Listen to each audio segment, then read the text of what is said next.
성경 말씀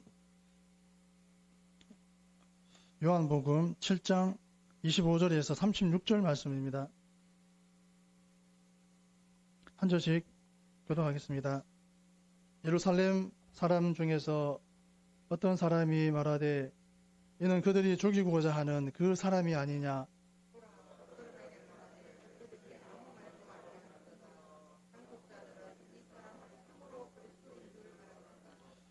그러나 우리는 이 사람이 어디서 왔는지 아노라. 그리스도께서 오실 때에는 어디서 오시는지 아는 자가 없으리라 하는지라.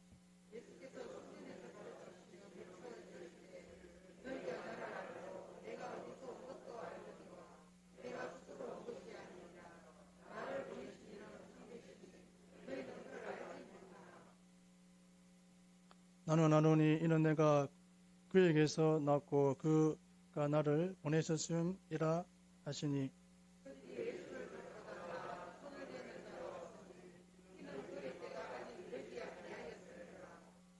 우리 중에 많은 사람이 예수를 믿고 말하되 그리스도께서 오실지라도 그 행하실 표적이 이 사람이 행한 것보다 더 많으려 하니.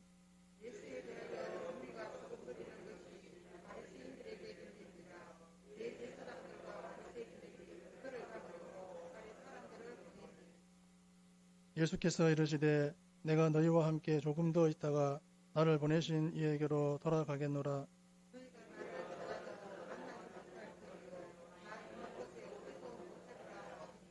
이에 유대인들이 서로 묻되 이 사람이 어디로 가기에 우리가 그를 만나지 못하리요. 헬라인 중에 흩어져 사는 자들에게로 가서 헬라인을 가르칠 터인가? 하지 못할 터이요. 나 있는 곳에 오지도 못하리라 한 이 말이 무슨 말이냐 하니라. 아멘. 유대인들은 예수님이 그리스도인 줄을 알지 못하고 자신들의 지식으로 예수님의 정체성을 저울질합니다.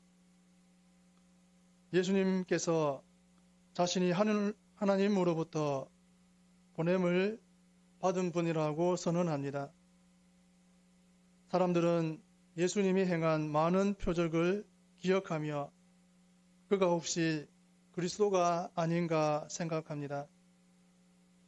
유대 종교 권력자들은 예수님을 체포하려고 하지만 예수님은 아버지께로 다시 돌아갈 것을 말씀하십니다.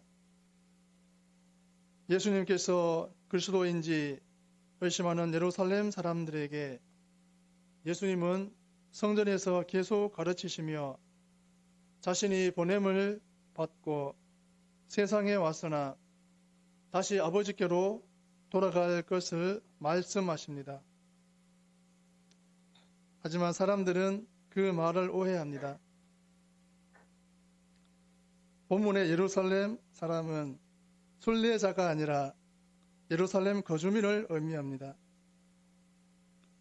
이들은 유대 종교 권력자들이 이미 예수님을 죽이려고 한다는 소문을 잘 알고 있었습니다.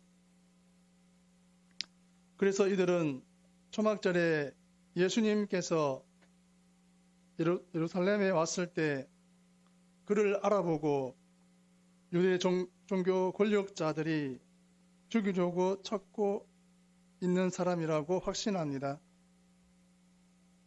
예수님은 예루살렘에 오셔서 성전에서 사람들을 가르치면서 공개적으로 활동하고 있었지만 종교 지도자들은 그를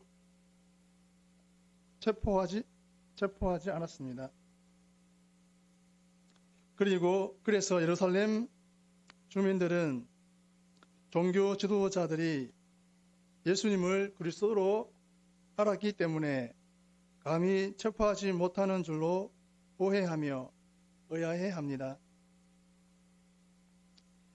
예수님을 확인한 사람들은 땅의 기원, 다시 말해서 그의 부모가 요셉과 마리아이며 그가 어린 시절 동안 갈릴리 나사렛에 살았던 것을 기억합니다. 그래서 그들은 예수님이 그리스도가 될 수 없다고 결론을 내립니다. 그들은 그리스도께서 오실 때에는 어디서 오시는지 아는 자가 없으리라는 전승을 믿고 있었기에 예수님이 그리스도일 수 없다고 단정했습니다.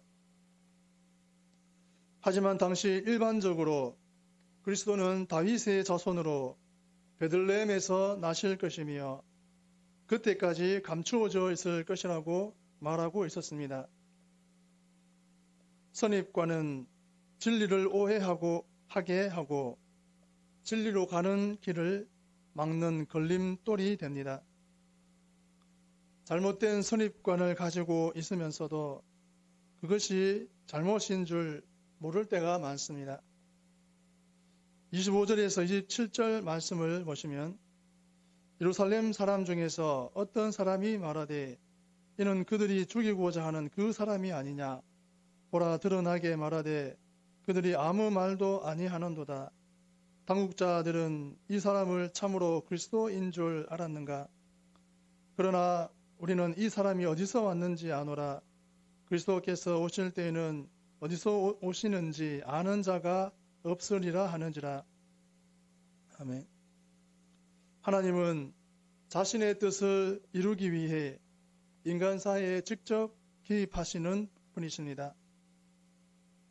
예루살렘 사람 중에 어떤 이들이 산에 들인 당국자들이 죽이고자 하였던 예수님을 알아보았습니다.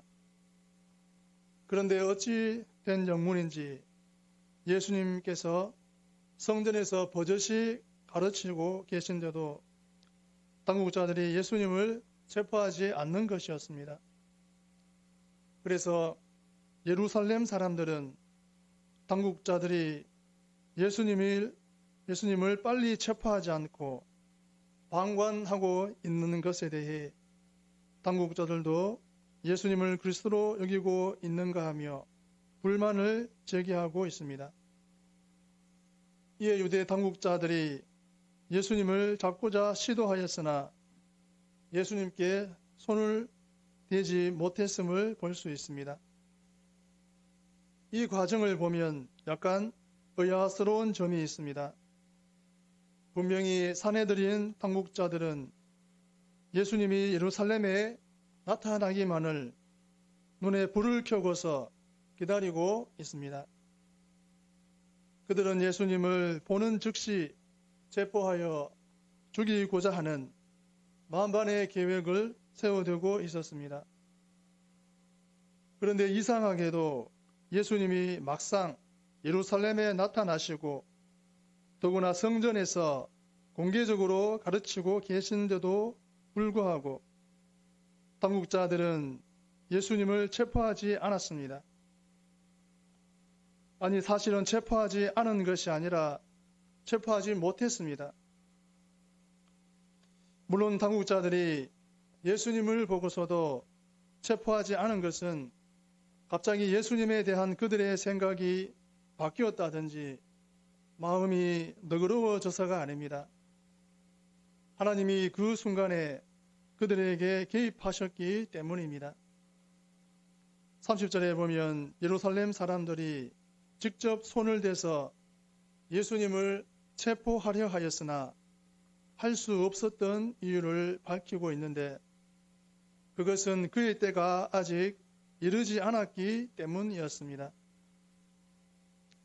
즉 예수님께서 십자가 순환을 당하고 죽으시도록 하나님의 작정하신 때가 아직 이르지 않았기 때문입니다. 만일 지금 예수님께서 체포되어 죽으신다면 하나님의 계획이 무산되고 맙니다. 그래서 하나님은 이 순간에 직접 개입하여 악한 자들의 행동을 제지시키고 계십니다. 우리 삶의 주변을 살펴보면 참으로 인간 세계는 선하게 사는 자들이 평안하지 못한 그런 세계라는 것을 알 수 있습니다. 대개 세상에서는 악한 자들이 선하게 살려는 자들에게 해를 가할 때가 많습니다. 성도들 역시 진정으로 성경대로 살려고 하면 세상이 그런 자신을 가만두지 않는다는 것을 체험할 수 있습니다. 어떤 방법으로든 위협과 공격을 가해 옵니다. 그러나 우리가 분명히 알아야 할 것은 악한 자들이 세력을 떨치는 것은 잠시 동안만이라는 사실입니다. 하나님은 어느 정도까지는 인간들의 악함을 그냥 두고 보시지만 어느 정도를 넘었을 때 그리고 그것이 하나님의 계획을 회방하는 결정적인 순간에 직접 개입하십니다. 마치 예루살렘 당국자들이 예수님을 체포할 준비를 다 해놓고서도 결정적인 순간에 손도 댈 수 없었던 것처럼 하나님은 직접적인 개입을 통해 악한 자들의 손을 무능하게 하십니다.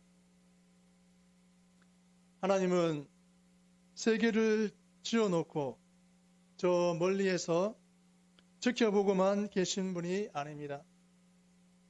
인간들, 특히 성도들의 삶의 모든 영역을 살펴보시고 당신의 뜻을 이루기 위해 일하시는 분이십니다.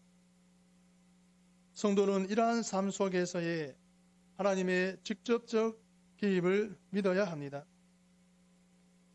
그리하여 잠시뿐인 원수의 회방이나 도전에 좌절하지 않고 확신 가운데 하나님의 뜻을 따라 지속적으로 행할 수 있어야 하겠습니다.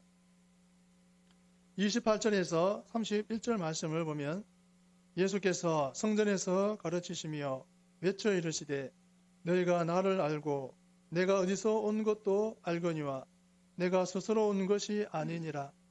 나를 보내신 이는 참되시니 너희는 그를 알지 못하나 나는 아노니 이는 내가 그에게서 났고 그가 나를 보내셨음이라 하시니 그들이 예수를 잡고자 하나 손을 대는 자가 없으니 이는 그의 때가 아직 이르지 아니하였음이로라.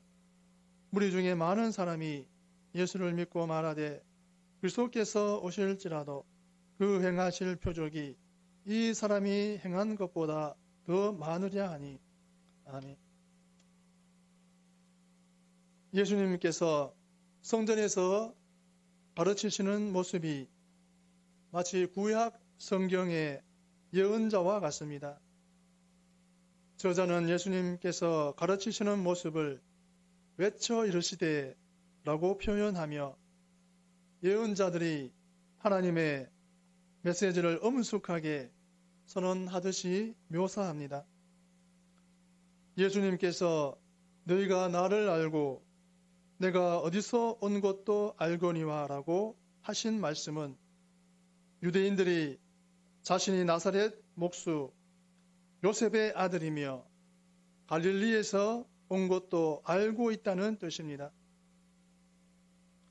하지만 유대인들이 모르는 것이 있는데 그것은 내가 스스로 온 것이 아니다.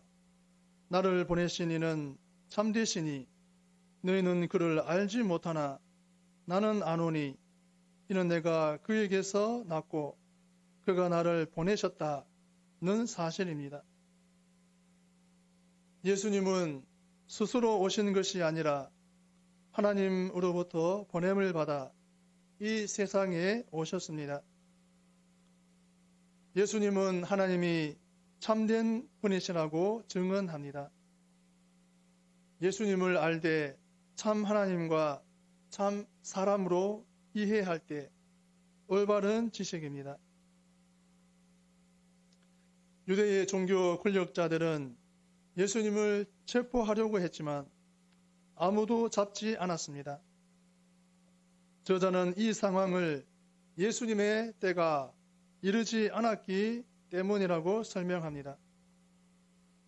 예수님의 죽음은 초막절이 아니라 6월절에 이루어져야 하기 때문에 사람들은 예수님을 체포하지 않았습니다. 하나님의 구속 사역은 주권적으로 섭리하셔서 이루어집니다. 인간의 생각으로 하나님의 뜻을 조정하려는 교만을 버려야 합니다. 많은 사람들은 예수님이 행하신 기적을 직접 눈으로 목격하지 못했을지라도 소문으로 들어서 알고 있었습니다. 그들은 예수님이 기적을 행하시는 분임을 알고 있었습니다. 이들의 믿음은 표적을 보고 믿는 믿음이며 온전한 믿음은 아니었습니다. 그래서 그들은 그리스도께서 오실지라도 그 행하실 표적이 이 사람이 행한 것보다 더 많으랴 하며 예수님의 기적과 그리스도의 오심을 비교하고 있습니다. 이들은 모두 메시아가 오면 놀라운 기적을 많이 행할 것이라고 기대했습니다. 기적을 체험하고 신비한 경험을 토대로 신앙생활을 시작하고 유지하려는 사람들은 인격적인 예수님을 만나기 어렵습니다. 신비한 체험에 기초한 신앙은 표적 믿음으로 더 자극적인 체험만 추구하느라고 늘 갈증에 시달립니다. 표적을 보는 것보다 영적인 눈을 뜨는 것이 중요합니다.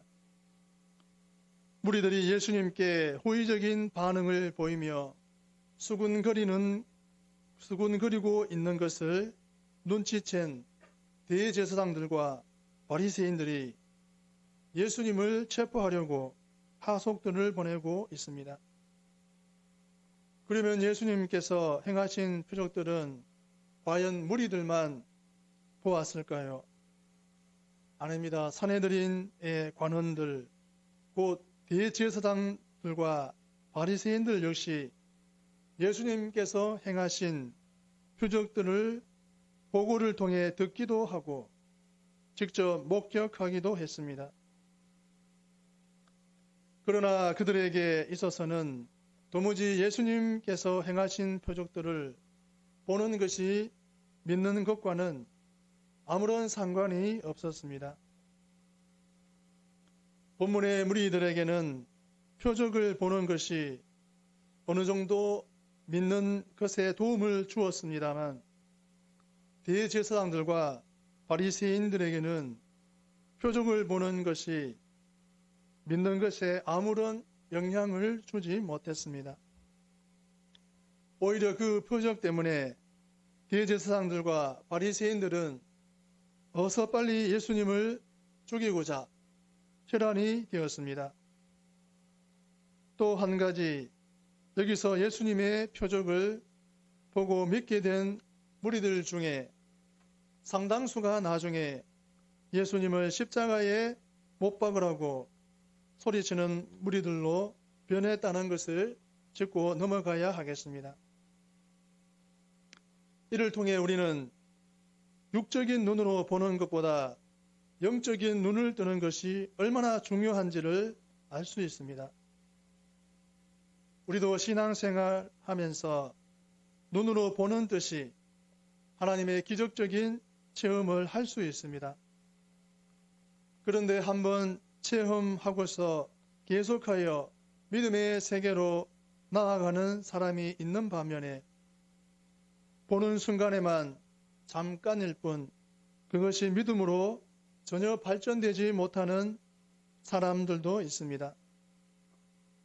왜 그렇습니까? 체험한 것의 진정한 의미를 깨닫지도 묵상하지도 않기 때문입니다. 표적은 그것의 의미를 이해할 때에만 유익합니다. 곧 표적이 단지 놀라운 사건으로서가 아니라 표적을 통해 그것을 행하시는 분이 어떤 분이신지, 그 표적에 어떤 의미가 있는지 깨달아 믿음으로 연결될 때에만 유익합니다. 보는 것이 믿는 것은 아닙니다. 따라서 무언가 보고 체험하려 하기 전에 영의 눈, 믿음의 눈을 뜨게 해달라고 기도하시기 바랍니다. 그러면 전에 미처 보지 못했던 하나님의 세계가 새로 뜨게 된 시야 안으로 놀랍게 펼쳐집니다. 32절에서 36절 말씀을 보면 예수에 대하여 무리가 수군거리는 것이 바리새인들에게 들린지라 대제사장들과 바리새인들이 그를 잡으려고 아래 사람들을 보내니 예수께서 이르시되 내가 너희와 함께 조금 더 있다가 나를 보내신 이에게로 돌아가겠노라. 너희가 나를 찾아도 만나지 못할 터이요 나 있는 곳에 오지도 못하리라 하시니 이에 유대인들이 서로 묻되 이 사람이 어디로 가기에 우리가 그를 만나지 못하리요 헬라인 중에 흩어져 사는 자들에게로 가서 헬라인을 가르칠 터인가 나를 찾아도 만나지 못할 터이요 나 있는 곳에 오지도 못하리라 한 이 말이 무슨 말이냐 하니라. 아멘. 사람들이 예수님에 대하여 비밀스럽게 이야기하는 것을 바리새인들이 먼저 알고 대제사장과 함께 예수님을 체포하려고 성전 경비병을 파송합니다. 바리새인들이 대제사장들보다 군중의 반응을 잘 파악하고 예수님을 체포하려고 했습니다. 두 그룹은 평소에 서로 반대되는 성향을 갖고 있었지만 사두개인들로 구성된 대제사장들과 바리새인들은 예수님을 체포하는 일에 철저히 연합하였습니다. 처음에 유대교에서 대제사장은 한 명이었으나 로마의 정치 행위 속에서 대제사장을 임의로 임명하면서 많은 숫자의 대제사장들이 생겨났습니다. 대제사장들은 산헤드린 공의회에서 지배적인 역할을 했고 성전 경비병을 거느리고 있습니다. 예수님께서 자신의 임박한 죽음을 아시고 사람들에게 내가 너희와 함께 조금 있다가 나를 보내신 이에게로 돌아가겠노라고 말씀하십니다.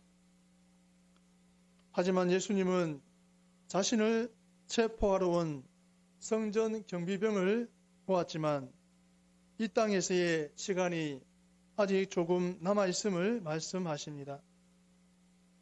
이 땅에 오신 예수님은 아버지 하나님의 뜻을 따라 십자가의 죽음을 통해서 다시 돌아가실 것을 말씀하십니다. 지금은 유대인들이 예수님을 체포하려고 왔지만 때가 되면 예수님을 찾으려고 해도 만날 수 없을 것이라고 하십니다. 더욱이 예수님께서 가시는 곳에 아무도 올 수 없다고 선언하십니다. 유대인들은 예수님께서 이 세상을 떠나신다는 말씀을 전혀 이해하지 못합니다. 자기의 생각을 비우고 예수님의 말씀을 온전히 이해하려고 귀를 기울이지 않으면 들을 수 없고 알 수도 없습니다. 유대인들은 예수님께서 나 있는 곳에 오지 못하고 만나지도 못할 것이라고 하신 말씀을 이해하지 못합니다. 그들은 예수님께서 가시는 유일한 장소로 디아스포라 유대인을 의미하는 헬라인 중에 흩어져 사는 자들을 생각했습니다. 예수님께서 그 장소에서 하시는 일로 그들이 생각한 것은 헬라인을 가르칠 것이라는 추측이었습니다.